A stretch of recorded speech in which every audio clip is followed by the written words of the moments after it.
Hi dear students, plus 2 syllabusile differential equations എന്ന ചാപ്റ്ററിലെ exercise 9.4-ലെ 17-ാം number question ആണ് നമ്മളിവിടെ deal ചെയ്യുന്നത്.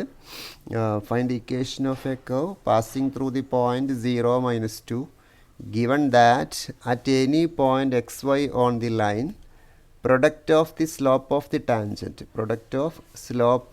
tangent and y coordinate is of the point is equal to the x coordinate of the point. വളരെ സൂക്ഷിച്ച് വായിച്ചാൽ നമുക്ക് മനസ്സിലാവും. Slope of the tangent എന്ന് പറഞ്ഞാൽ നമുക്കറിയാം dy/dx, geometrically dy/dx represent slope of the tangent.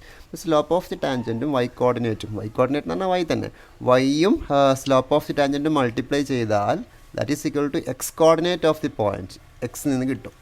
This is the condition given in the question. Product of slope of the tangent to the y coordinate is equal to x coordinate. So this is all. Now we can separate the variables. Y dy is equal to x dx. Now integrating both sides. Integral y dy is equal to integral x dx. Okay, y dy answer y square by 2 is equal to x square by 2 plus c.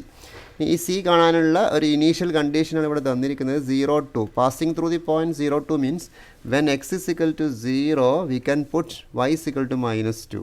y is equal to -2 gives y is equal to -2 ഇവിടെ കൊടുത്തു കഴിഞ്ഞാൽ 4/2 is equal to എക്സിന് 0 കൊടുത്താൽ 0 plus C, we get C equal to 2 എന്ന് കിട്ടും. C equal to 2.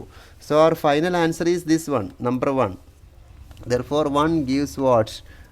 Y square by 2 is equal to x square by 2 plus 2. x square by 2 plus 2. This is the final answer. നമുക്ക് വേണമെങ്കിൽ ഇങ്ങനെ എഴുതാം, x square plus 4 divided by 2 is equal to y square by 2. 2 get cancelled. So y square is equal to x square plus 4. ഇതാണ് ഈ ക്വസ്റ്റ്യൻ്റെ final answer. ഈ curve എന്താണെന്ന് ചോദിച്ചാൽ നമുക്ക് വേണമെങ്കിൽ ഇങ്ങനെ എഴുതാം, x square minus y square. ഒക്കെ ഇതിൻ്റെ ഓൾട്ടർനേറ്റീവ് ഫോംസ് ഒക്കെ ഇതിനുണ്ട്. ഇതാണ് ഇതിൻ്റെ ആൻസർ. Okay, thank you.